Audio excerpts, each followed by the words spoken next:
আসসালামু আলাইকুম। প্রিয় সপ্তম শ্রেণীর শিক্ষার্থীবৃন্দ, আশা করি তোমরা অনেক অনেক ভালো আছো। আমিও ভালো আছি। আজকে তোমাদের গণিত অ্যাসাইনমেন্ট নিয়ে আমি এই ভিডিওটা তৈরি করতেছি। আশা করি তোমরা শেষ পর্যন্ত আমার সঙ্গেই থাকবে। চলো আমরা প্রথমে আমাদের প্রশ্নটি দেখে নিই। আমাদের এখানে ১ নম্বর ২ নম্বর প্রশ্ন, বেশ কিছু প্রশ্ন আছে তোমাদের এখানে। প্রথম সৃজনশীল প্রশ্ন আছে ১ নম্বর এবং ২ নম্বর। এরপরে আমাদের সংক্ষিপ্ত প্রশ্ন আছে, প্রায় ১৬টা প্রশ্ন আছে মোট। এখানে তোমরা দেখতে পাচ্ছ এখানে ১ থেকে ১০ পর্যন্ত, আর পরের পৃষ্ঠায় আছে এখানে ১১ থেকে ১৬, অর্থাৎ মোট ১৬টা সংক্ষিপ্ত প্রশ্ন আর ২টা হচ্ছে সৃজনশীল প্রশ্ন আমাকে আনসার করতে হবে। তো চলো আমরা এক করে প্রশ্নগুলোর সলিউশন দেখে নিই। তাহলে প্রথম প্রশ্নটা একটু পড়ে নাও তোমরা। তোমার গণিত বইয়ের দৈর্ঘ্যের ১/৪ প্রস্থের ১/৩ এবং কলমের দৈর্ঘ্যের অর্ধাংশ পরিমাপ করো। করে কি করতে বলছে? প্রাপ্ত তথ্যগুলো ব্যবহার করে নিচের প্রশ্নগুলোর উত্তর দাও। আচ্ছা, ক নম্বর বলছে পরিমাপকৃত বাহুগুলোর দ্বারা ত্রিভুজ অঙ্কন করো। তারপর খ নম্বর দেখাও যে অঙ্কনকৃত ত্রিভুজের কোণগুলোর মধ্যে বৃহত্তম বাহুর বিপরীত কোণটি বৃহত্তম। গ নম্বর বলছে ত্রিভুজটির কোণ তিনটিকে কেটে আলাদা করে এক বিন্দুতে স্থাপন করে দেখাও যে তিনটি কোণ একত্রে এক সরল কোণ তৈরি করে। আচ্ছা, তাহলে আমরা সলিউশনটা দেখে নিই। প্রথম প্রশ্নটা, পরিমাপকৃত বাহুগুলোর দ্বারা ত্রিভুজ অঙ্কন করতে বলছে। আচ্ছা, চলো দেখি। আমার গণিত বইয়ের দৈর্ঘ্য হলো 24 সেন্টিমিটার। তাহলে বইয়ের দৈর্ঘ্যের 1/4, 24-এর 1/4 মানে 1/4 মানে কত? 6 সেন্টিমিটার। আচ্ছা, গণিত বইয়ের প্রস্থ কত? 18 সেন্টিমিটার। তাহলে এর 1/3 18 1/3 মানে 6 সেন্টিমিটার। আচ্ছা, আর কলমের দৈর্ঘ্য হলো 14, হ্যাঁ 14। তাহলে কলমের দৈর্ঘ্যের অর্ধাংশ কত হবে? 7। তাহলে এখন সুতরাং ত্রিভুজের তিনটা বাহু আঁকো। এই যে 6 6 আর কত? 7। তাহলে তিনটা বাহু, এর মান 6, বির মান 6, বি হলো 6 সেন্টিমিটার, সরি এখানে বি সমান সিএম আছে, এখানে 6 হবে 6 সেন্টিমিটার, আর সি সমান হচ্ছে 7 সেন্টিমিটার। তাহলে আমরা যে এ বি সি তিনটা বাহু এঁকে নিলাম। ওকে, আমাদের ত্রিভুজটা কিন্তু কমপ্লিট হয়ে গেল শিক্ষার্থী বন্ধুরা। তাহলে তোমরা এই জায়গাতে একটা 6 বসাই নিবা, বির মান হচ্ছে 6 সেন্টিমিটার। ওকে, আর চলো আমরা খ নম্বর প্রশ্নটা দেখি। খ নম্বর প্রশ্ন, দেখাও যে অঙ্কনকৃত তুমি যে ত্রিভুজটা আঁকলা, ত্রিভুজের কোণগুলোর মধ্যে বৃহত্তম বাহুর বিপরীত কোণটি বৃহত্তম। যে বাহুটা বৃহত্তম ছিল তার বিপরীত কোণটাও বৃহত্তম হবে। আচ্ছা, তাহলে আমরা যে ত্রিভুজটা এঁকেছিলাম সেই ত্রিভুজটা দেখো এইরকম ছিল, 6 6 আর 7, অর্থাৎ এ বি মানে 6, এসি মানেও 6 আর বিসি মানে 7। তাহলে দেখো একটু, জানা আছে ত্রিভুজ এবিসি এর বৃহত্তম বাহু হলো বিসি, এর বিপরীত কোণ হচ্ছে বিএসি। বিসি বাহুর বিপরীত কোণ কোনটা? বিএসি, মানে এই কোণটা, এই যে এটা বিএসি কোণ। প্রমাণ করতে হবে যে বিএসি কোণ ত্রিভুজটির বৃহত্তম কোণ। আচ্ছা, ধাপ 1, যেহেতু বিসি বাহু এবি বাহুর চেয়ে বড়, এই বিসিটা কার চেয়ে বড়? এবি চেয়ে বড় না? আচ্ছা, তাহলে অতএব বিএসি কোণ গ্রেটার দ্যান এসিবি কোণ। অতএব বিএসি কোণ, এই কোণটা কার চেয়ে বড়? এ সি বি কোণ, মানে এই সি কোণের চেয়ে এ কোণটা বড়। ত্রিভুজের বৃহত্তম বাহুর বিপরীত কোণ ক্ষুদ্রতম বাহুর বিপরীত কোণ অপেক্ষা বৃহত্তর। এই সূত্র অনুযায়ী এটা বসেছে। যেহেতু বিসি বাহু এসি বাহুর চেয়ে বড়, আবার এই বিসিটা এসির চেয়েও বড়, এখানে বিসির চেয়েও বড়, বিসি এবির চেয়েও বড়, আবার বিসি এসির চেয়েও বড়। অতএব বিএসি কোণটা এ বিসি কোণের চাইতেও বড় হবে এই নিয়ম অনুসারে। সুতরাং বিএসি কোণ ত্রিভুজের কি? বৃহত্তম কোণ। আচ্ছা, এখন চলো গণনার প্রশ্নটা দেখে নিই একটু। ত্রিভুজটির কোণ তিনটিকে কেটে আলাদা করতে বলছি, করে এক বিন্দুতে স্থাপন করে দেখাও যে তিনটি কোণ একত্রে এক সরল কোণ তৈরি করে।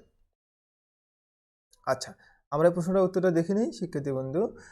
দেখো, ক হতে প্রাপ্ত ত্রিভুজটির কোণ তিনটি কেটে আলাদা করে নিচের চিত্র অনুসারে এক বিন্দুতে স্থাপন করা হলো। বুঝতে পারতেছ, ক হতে প্রাপ্ত ত্রিভুজের তিনটা কোণ আমরা কি করলাম? কেটে এক বিন্দুতে নিলাম। দেখো এখানে নিচে দেখো একটা বিন্দু নিচে আমরা এক বিন্দুতে এ বি সি তিনটা, এই যে উপরে যে তিনটা কোণ আছে তিনটা কোণকে আমরা এক বিন্দুতে নিলাম, এ তে নিলাম, বিতে নিলাম, সিতে নিলাম। আচ্ছা, অতঃপর চাঁদার সাহায্যে কোণটি মেপে দেখা যায় যে কোণ তিনটির যোগফল 180। তুমি তিনটা কোণ যোগ করে নিবা। দেখো এটা এ কোণ, বি কোণ, সি কোণ, তুমি মাপে এই তিনটা মাপে এখানে বসাবা। মাপে বসালে এক বিন্দু যদি বসাও তাহলে তুমি অবশ্যই দেখবা যে তুমি 180 ডিগ্রি পাবা। মানে 180 ডিগ্রি কোণকে কি বলা হয়? এক সরল কোণ বলা হয়। যে কোণের পরিমাণ 180 ডিগ্রি তাকে বলা হয় এক সরল কোণ। তাহলে অবশ্যই সরল কোণ তৈরি করবে। আচ্ছা, এবারে দেখো 2 নম্বর প্রশ্ন। দেখো আমরা এখানে কি দেখতে পাচ্ছি, তোমার 30 জন সহপাঠীর উচ্চতা আসন্ন সেন্টিমিটার মানে সংগ্রহ করতে বলছে এবং তা তোমার খাতায় লিপিবদ্ধ করো। উপত্যগুলোকে মানের ক্রমানুসারে সাজাও আর সর্বোচ্চ সঙ্গে সহপাঠী কত উচ্চতা বিশিষ্ট তা আয়তলেখের সাহায্যে নির্ণয় করো। শিক্ষার্থী বন্ধুরা এখানে একটা কথা বলে নিই, এই প্রশ্নের উত্তর কিন্তু তোমাদের বিভিন্ন জনের বিভিন্ন রকম হবে, কেননা 30 জন সহপাঠীর যে উচ্চতা তুমি এটা তোমার নিজের মতো করে সংগ্রহ করবে, তাহলে মানে কারোর সাথে কারো প্রশ্নে কিন্তু এটা মিলবে না, অর্থাৎ উত্তর মিলবে না। তোমার উত্তর তোমার মতো হবে, আরেকজনের উত্তর আরেকজনের মতো হবে। তাহলে আমরা এখানে সংগৃহীত উপাত্ত আমরা 30 জনের উপাত্ত সংগ্রহ করে নিলাম। আবার কি বলছে, উপাত্তগুলোকে সাজাতে বলছে, মানে উদ্যক্রমে সাজিয়ে লিখলাম, অর্থাৎ ছোট থেকে বড়ের দিকে আমরা সাজিয়ে লিখেছি। ঠিক আছে, সবচেয়ে ছোট ছিল 145, সবচেয়ে বড় ছিল 150 সেন্টিমিটারে লিখতে বলছে। ওকে, আচ্ছা, এখন আমরা খ নম্বর প্রশ্ন কি বলেছে, দেখো সর্বোচ্চ সংখ্যক সহপাঠী কত উচ্চতা বিশিষ্ট তা আয়তলেখের সাথে দেখাও। আচ্ছা, তাহলে আমরা একটা আয়তলেখ আঁকবো, তোমরা নিশ্চয়ই আয়তলেখ আঁকতে পারো। আয়তলেখ হচ্ছে আমরা এখানে 5 ঘর করে নিয়েছি। দেখো এখানে উচ্চতা 100, উপাত্তগুলোকে সারিবদ্ধ করে আমরা পেয়েছি উচ্চতা 145 এরকম ছিল 3 জন, 146 এরকম 2 জন ছিল, 147 এরকম 8 জন ছিল, 148 এরকম ছিল 7 জন, 149 এরকম 5 জন ছিল, 150 সেন্টিমিটার এরকম ছিল 5 জন। আচ্ছা, এগুলোকে সাজিয়ে লিখবে। লেখার পর এক্স অক্ষ বরাবর সারিবদ্ধ উপাত্তের উচ্চতা এবং ওয়াই অক্ষ বরাবর গণসংখ্যা, মানে এক্স অক্ষে উচ্চতা বসাবো আর ওয়াই অক্ষে গণসংখ্যা বসাবো। গণসংখ্যা বসিয়ে আমরা এখানে বলেছি 2 ঘর সমান 1 ধরছি। দেখো 0 থেকে 5, তারপরে 10, 15, এবার 20, 25 এভাবে যাবে। অর্থাৎ মানে 1 ঘর সমান 1 ধরছি আর কি। ওয়াই অক্ষ বরাবর গণসংখ্যা আমরা ধরেছি 1 ঘর সমান 1, 5, 10, 15 এভাবে ধরেছি। আচ্ছা, একক ধরে আয়তলেখ অঙ্কন করি। তাহলে এখানে একটু দেখতে পাচ্ছ তোমরা, প্রথম ঘরটা আমরা ফাঁকা রাখবো। এখানে দেখো 145 সেন্টিমিটার এরকম কয়জন ছিল, 3 জন। দেখো 1, 2, 3। এখানে একটা কাজ করতে পারো তোমরা, 2 ঘর সমান যদি 1 ধরি তাহলে আমাদের এখানে লিখতে হবে, এইখানে হবে 5, এইখানে এটা একটু চেঞ্জ করে নেবে, এখানে 5 হবে, তারপরে এখানে হবে 10, এইখানে হবে 15। তাহলে অর্থাৎ এখানে আমাদের একটু চেঞ্জ করতে হবে, এই 5-এর জায়গায় লিখতে হবে 2.5, তারপরে 10-এর জায়গাতে লিখতে হবে 5, 15 জায়গায় 12.5, আর হচ্ছে এখানে 20-এর জায়গাতে 15 জায়গায় 7.5, এখানে লিখতে হবে 7.5, এখানে 10, এই যে 20-এর জায়গাতে 10 হবে, অর্থাৎ 2 ঘর সমান যদি আমরা 1 ধরি। তাহলে একটু খেয়াল করে দেখো, এখানে আমাদের 145 সেন্টিমিটারের জন্য 6 হবে, 3 যেহেতু আছে 6 হবে, আর 146 জন্য 2 আছে মানে 4 হবে, 4 ঘর। আবার 147 জন্য 8 আছে, কত হবে এখানে 16 হবে, আর 148-এর জন্য 7 আছে, এখানে কত হবে 14 ঘর হবে, আর 149-এর জন্য 5, এখানে 10 ঘর, 150-এর জন্য 5, এখানেও 10 ঘর। তাহলে সবচেয়ে বড় কোনটা হলো, এই যে নীল কালার যেটা দেখতে পাচ্ছ, এটা সবচেয়ে বড় হলো, এটা হচ্ছে কত মানে এটা 147 সেন্টিমিটার। 45, 46, 47, 48, এটা 49, এটা হচ্ছে 50। তাহলে আমরা লিখবো যে সুতরাং সর্বোচ্চ সংখ্যক শিক্ষার্থী 147 সেন্টিমিটার উচ্চতা বিশিষ্ট। ওকে, তাহলে 147-এ আমাদের 8 জন শিক্ষার্থী আছে। শিক্ষার্থী বন্ধুরা, এই হলো আমাদের দ্বিতীয় সৃজনশীল প্রশ্নের উত্তর শেষ হলো। এখন দেখো সংক্ষিপ্ত প্রশ্নগুলোর উত্তর। 1 নম্বর প্রশ্ন আমার কি বলেছে, -p + 6 এর বর্গ নির্ণয় করো। তোমরা জানো বর্গ মানে স্কোয়ার করতে হবে। তাহলে a + b হোল স্কোয়ার সূত্র ফেলাবো আমরা, যেহেতু সামনে মাইনাস আছে আমরা মাইনাসটাকে একটু আলাদা করে লিখলাম, মাইনাসটা কমন লিখলাম। তাহলে আমার কি হলো এখানে p - 6 হোল স্কোয়ার। তাহলে আমার এই মাইনাসের কি কোনো দাম আছে, দেখো তো, এই মাইনাসের উপর স্কোয়ার থাকলে মাইনাস কি থাকবে, থাকবে না, মাইনাস প্লাস হয়ে যাবে, তার মানে p - 6 হোল স্কোয়ার। তাহলে আমরা এখানে কি পাচ্ছি, p square a - b whole square, square - 2b + b square, p square - 2p × 6 + 6 square. তাহলে p স্কোয়ার - 6 × 12b + 36। এবার দেখো 2 নম্বর, p + q = 7, p - q = 3 হলে 2 × p স্কোয়ার + q স্কোয়ারের মান নির্ণয় করো। তাই দেখো এখানে দেওয়া আছে p + q = 7, p - q = 3, কত রাশি 2 × p square + q square. Square + b স্কোয়ারের সূত্র কি, 2 × a স্কোয়ার + b স্কোয়ার সূত্র, a + b whole square + a - b whole square, এটা ডাইরেক্ট সূত্র। তাহলে p + q = 7, p - q = 3, তাহলে এখানে যে ক্যালকুলেশন করি আমার হবে 58। আচ্ছা, এরপর দেখো 3 নম্বর, 3a square bc + 5ab square d + aq cd square এর লসাগু নির্ণয় করতে বলছে। দেখো এখানে প্রথম রাশি, দ্বিতীয় রাশি, তৃতীয় রাশি দেওয়া আছে। আর নির্ণয় লসাগু কি হবে, দেখো 3টার মধ্যে যেটা আছে লসাগু মানে যেগুলো থাকবে সেগুলো নিতে হবে, যেগুলো থাকবে না সেগুলো নিতে হবে। 3 আছে, 5 আছে, এখানে 2, এখানে একটা, এখানে 3টা, তার মানে 3টাই নিতে হবে। তারপরে বি দেখো এখানে একটা, এখানে 2টা, তার মানে বি 2টা নিতে হবে। সি এখানে একটা, সি একটাই নিতে হবে। ডি দেখো এখানে একটা, এখানে 2টা, মানে 2টা ডি স্কোয়ার নিতে হবে। আর গুণ করে দাও, এগুলো হয়ে গেল, শেষ। লসাগু হলো। 4 নম্বর, x³ - 25x এবং x² + 2x - 15 এর গসাগু বের করতে বলছে। তাহলে গসাগু যদি বের করতে বলছে তাহলে এটাকে আমাকে একটু ভাঙিয়ে নিতে হবে। x² - 25x, x কমন না, x² - 25, এটাকে দেখো 5² লেখা যায় 25কে, s = b = a + b × a - b। আবার x² + 2x - 15, এটাকে মিডল টার্ম করতে হবে, x² + 5x - 3x - 15 হ্যাঁ 5 থেকে 3x বাদে দেখো 2x থাকবে, এখান থেকে x কমানো, এখানে 3 কমানো, তাহলে x প্লাস 5 x মাইনাস 3। এখন গসাগু হচ্ছে যেটা সবার মধ্যে মিলে যাবে সেটা লিখতে হবে। আচ্ছা দেখো এখানে x এখানে আছে এখানে নাই, তার মানে হবে না। x প্লাস 5 এখানে আছে এখানে আছে, তার মানে x প্লাস 5 হবে, এখানে আছে x মাইনাস 5 এখানে নেই, হবে না। x মাইনাস 3 এখানে আছে উপরেরটাতে নেই, তার মানে x মাইনাস 3ও হবে না, শুধু হবে x প্লাস 5। এটা আমার উত্তর। আচ্ছা এরপরটা দেখো 5 নম্বর, a minus 3 whole square minus 2 into a minus 3 into a plus 3 plus a plus 3 whole স্কোয়ারের সরল মান, অর্থাৎ সরল করতে বলছে। আমরা একটা লিখে নিলাম এখানে এভাবে, এটাকে তোমরা একটু এ করে নাও, সোজা করে নেই আমরা। a মাইনাস 3 সমান x ধরলাম, a প্লাস 3 সমান y ধরে নিলাম। তুমি ধরে না নিয়েও করতে পারো, ধরে নিলে জিনিসটা একটু ভালো দেখা যাবে। হ্যাঁ তাহলে আমরা a মাইনাস 3 মান নিলাম x মানে x স্কোয়ার মাইনাস 2 ইন্টু এটা সমান x, এটা সমান ধরলাম y 2xy প্লাস এটা সমান y এর উপরে স্কোয়ার, তার মানে a minus b whole square হয়ে গেল।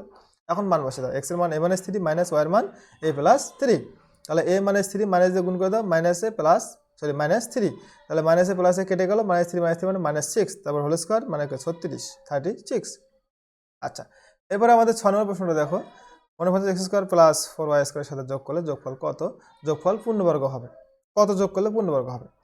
আচ্ছা দেওয়া আছে অনুপাত x square plus 4y square, তাহলে অনুপাতকে ভাঙাও, 7 এর উপর স্কোয়ার দাও, 7x whole square plus 2 into 7x into 2y 2ab plus b square মানে 2 এর উপর স্কোয়ার। আচ্ছা এখন কথা হলো যে কত, তাহলে আমার এখানে হলো 7x plus 2y whole square a plus b whole square. এখন কথা হলো যে তাহলে অনুপাত x স্কোয়ার প্লাস 4y স্কোয়ারের সাথে কত যোগ করলে আমার যোগফল পূর্ণবর্গ 28x হয়। দেখো তো এখানে কত আছে, 7 দুগুণে 14, 14 দুগুণে 28x হয়। এই 28x যদি না দিতাম তাহলে কি এটা হতো, সূত্র বলতো? হতে পারতো না। আর তোমরা এখানে চাইলে এখানে মাইনাস 28x দিয়ে নেবে, সেটা দিলেই ভালো হবে, মনে হয় মাইনাস 28x, এখানেও লিখবে মাইনাস 28x। তাহলে আমরা 28x যোগ করলে যোগফল পূর্ণবর্গ হবে। এবার দেখো 7 নম্বর, x square minus 4x minus 9z square plus 4y square এর একটি উৎপাদক x minus 2y plus 3z হলে অপরটি কত? 7 নম্বরটা একটু দেখে নাও। তাহলে দেখো এখানে হলো একটা উৎপাদক, আমরা এখানে দেখো এটা আমাদের x square minus 4xy plus 4y square আর মাইনাস 9z স্কোয়ার। আচ্ছা এটা আমরা কি করলাম, x square 4xy 4y square minus 9z square, 9zটা পরে লিখলাম, 4xy 4y স্কোয়ার। আচ্ছা x square minus 2xy plus 2y তার উপর হোল স্কোয়ার মাইনাস 9z এর উপর স্কোয়ার। এরপরে x square minus 2x into 2y plus 2 এর উপর হোল স্কোয়ার মাইনাস 9z এর উপর স্কোয়ার 4। আচ্ছা এটা তোমাদের একটু না সমস্যা আছে, আমি অঙ্কটা একটু দেখে নিই তো। Minus 4xy minus 9z square plus 4y square minus 4xy, আসলে এটা লিখতে একটু ভুল হয়ে গেছে এখানে। এখানে আসলে এরকম হবে না, আমাদের প্রশ্নটা হচ্ছে x square minus 9z square plus 4y square. এই জায়গাটাতে মাইনাস হবে, এই জায়গাটাতে মাইনাস হবে, দেখো প্রথম দুটো মাইনাস আছে, তার মানে মাইনাস হবে, এখানে ভুল করে প্লাস চিহ্ন হচ্ছে, আসলে এখানে হবে মাইনাস, এখানে মাইনাস হবে, এখানে আসলে আমার হবে হলো 4 হবে, এখানে হবে 4। তারপরে পরের লাইনে হবে 2x মানে 4y। হ্যাঁ আর বাকিগুলো ঠিক আছে, এখানে ঠিক আছে, তার মানে এখানে আমরা x minus 2y whole square, এখানে 3z এর উপর square, square minus b square a plus b into a minus b, সূত্র হবে a plus b into a minus b. তাহলে অপর উৎপাদকটি হচ্ছে কি x minus 2y minus 3z, x minus 2y minus 3z, এটা হবে। আর তোমরা এখানে একটু ঠিক করে নেবে, এই যে প্রথমে এটা মাইনাস চিহ্ন দিয়ে নেবে আর এই জায়গাতে 2 এর জায়গাতে 4 লিখবে, ওকে এইটুকু শুধু চেঞ্জ, তাহলে আমার বাকিটা ঠিক আছে। এবার দেখো 8 নম্বর, নিচের কোনগুলো সঠিক? আমাকে এখানে 3টা প্রশ্ন আছে 8-এর। 2x plus 3y 2x plus 3y into 2x minus 3y সমান 4x square minus 9y square, এটা সঠিক কিনা তোমরা অঙ্কটা একটু করে দেখো, এই দুটো গুণ করে দেখো, যদি গুণ করে দেখো তাহলে এটা সঠিক পাবে। এই দুটো 2x মানে হচ্ছে 4x স্কোয়ার, হ্যাঁ তারপর হচ্ছে 2x দিয়ে 3 3 দুগুণে 6xy, আবার এখানে মাইনাস 6y কাটে যাবে আর 3 থেকে 9y স্কোয়ার ঠিক থাকবে, তাহলে এটা সঠিক আছে। 2 নম্বরটা বলছে m minus n whole square plus m plus n whole square সমান m square plus n square, এটাকে তোমরা একটু গুণ করে দেখবে, এটাও সঠিক পাবে তোমরা। আর 3 নম্বরটা হচ্ছে a plus b square plus 4ab মানে a মাইনাস বি স্কোয়ার, এটা না, a মাইনাস বি স্কোয়ার সূত্র এটা হতে পারে না, a মাইনাস বি স্কোয়ার সূত্র হচ্ছে a plus b square minus 4ab, এখানে মাইনাস চিহ্ন দিলে সঠিক হতো, যেহেতু প্লাস দিয়েছে ভুল আছে, মানে এটা ভুল, সঠিক নয়। এখন আছে 9 নম্বর প্রশ্নটা একটু আমরা দেখে নিই। 9 বলছে x minus y whole square সমান 29 মানে 29 আর x প্লাস y হোল স্কোয়ারের মান কত? তাহলে x minus y whole square মান 29 দেওয়া আছে, x plus y whole square মান হচ্ছে আমরা জানি এ প্লাস বি হোল স্কোয়ারের সূত্র হচ্ছে A minus B whole square plus 4ab। তাহলে আমরা এক্স মাইনাস ওয়াই এর মান বসালাম 29, তাহলে 4x ওয়াই এর মান আসলে নাই, এক্স ওয়াই এর কোনো মান এই অঙ্কের নাই, তার মানে এটা এরকমই থাকবে, এটাই উত্তর। এবার দেখো 10 নম্বর X square plus 5x minus 6 উৎপাদকে বিশ্লেষণ করতে বলছে। এখানে দেখো এটাকে যদি আমরা বিশ্লেষণ করি তাহলে 6x স্কোয়ার হওয়া লাগবে, তার মানে 6x মাইনাস x স্কোয়ার, অর্থাৎ 6 থেকে এক্সট্রা x বাদ দিলে আবার 5x থেকে যাচ্ছে, এখানে x কমন না, এখানে 1 কমন না, তাহলে x plus 6 into x minus 1। তাহলে এরপরে 11 নম্বর প্রশ্নটা দেখো 5 ইন্টু x মাইনাস 3 সমান 10 সমীকরণটির মূল কত? আচ্ছা 5 ইন্টু x মাইনাস 3 সমান 10, তাহলে 5x মাইনাস 15, 3 ভাগ 15, এখানে 10, তাহলে 15 বসে গেলে 25, তাহলে x1 25 ভাগ 5 মানে 5, নির্ণয় সমীকরণটির মূল হচ্ছে কত? x এর মান হচ্ছে 5। এবারে কোন বিধি অনুযায়ী 2x প্লাস 3 সমান 7x মাইনাস 5 কে 7x minus 5 into 2x plus 3 লেখা যায়? হ্যাঁ, এটা হচ্ছে কি, এটাকে বলা হচ্ছে প্রতিসাম্য বিধি অনুযায়ী এটা লিখতে পারি, এই বিধিটার নাম হচ্ছে প্রতিসাম্য বিধি, উলট পালট করে লেখা যায়। আর এরপর হচ্ছে বলছে যে -1 আর 3 বিন্দুটি কোন চতুর্ভাগে অবস্থিত? -1 মানে প্রথমে মাইনাসে গেল, তারপর প্লাসে গেল, এটা হচ্ছে আমাদের তৃতীয় চতুর্ভাগে মানে দ্বিতীয় চতুর্ভাগে অবস্থিত, মাইনাস আর প্লাস। কোন বিন্দুর ভুজের মান 0 হলে সেটা হবে ওয়াই রেখা? একটু দেখো, বলছে কোন বিন্দুর ভুজের মান 0 অক্ষ রেখায় অবস্থিত, তাহলে ভুজের মানটা 0 মানে মানে 0 হচ্ছে, এটা ওয়াই রেখা। আচ্ছা, এরপরে হচ্ছে আমাদের কোন সংখ্যা থেকে -6 বিয়োগ করলে যোগফল -12 হয়? কোন সংখ্যা থেকে? তাহলে এটা -18 সংখ্যা থেকে 6 বিয়োগ করলে, আমরা দেখি একটু কীভাবে হয়। -18 থেকে দেখো -6 বিয়োগ করে দাও, -18 মাইনাস +6 মানে কত? -12। এবার দেখো আমাদের 16 নম্বর, কোনো সংখ্যার 1/4 আর 1/3 থেকে সংখ্যাটির 1/12 অংশ কম, সংখ্যাটি x হলে সমীকরণটি কি হবে? দেখো দেওয়া সংখ্যাটি x এর 1/4 মানে x/4 আর x এর 1/3 মানে x/3, তাহলে 1/3 থেকে 1/4 কত কম? 1/12, তাহলে কত সমীকরণটি হচ্ছে x/3 মাইনাস x/4 সমান 1/12। এটা কিন্তু তোমাকে মান বের করতে বলেনি, শুধু বলছে সমীকরণটা কী হবে সেটাই বলছে। তো প্রিয় শিক্ষার্থী বন্ধুরা, এই ছিল আমাদের প্রশ্নের উত্তর, তোমাদের সবগুলো প্রশ্ন ইনশাআল্লাহ সমাধান হয়ে গেল, আশা করি তোমাদের ভালো লেগেছে। হ্যাঁ, এবং তোমাদের জন্য একটা মেসেজ হচ্ছে, তোমাদের অ্যাসাইনমেন্ট কিন্তু শেষ হয়ে গেল, তোমরা সপ্তম শ্রেণী থেকে অষ্টম শ্রেণীতে উত্তীর্ণ হবে। এরপরেও তোমাদের অষ্টম শ্রেণীতে যে কঠিন বিষয়গুলো আছে, গণিত, ইংরেজি, বিজ্ঞান, এই বিষয়গুলো নিয়ে কিন্তু নিয়মিত এই চ্যানেলে তোমরা আপডেট পাবে। সুতরাং তোমরা এই চ্যানেলটার সঙ্গেই থাকো, আশা করি তোমাদের উপকার হবে। এবং আমি সবসময় অত্যন্ত সুন্দরভাবে আনন্দদায়কভাবে তোমাদের লেকচারগুলো আমি আপলোড করার চেষ্টা করব। তো সবাই ভালো থাকো, তোমাদের সবার উজ্জ্বল ভবিষ্যৎ কামনা করছি।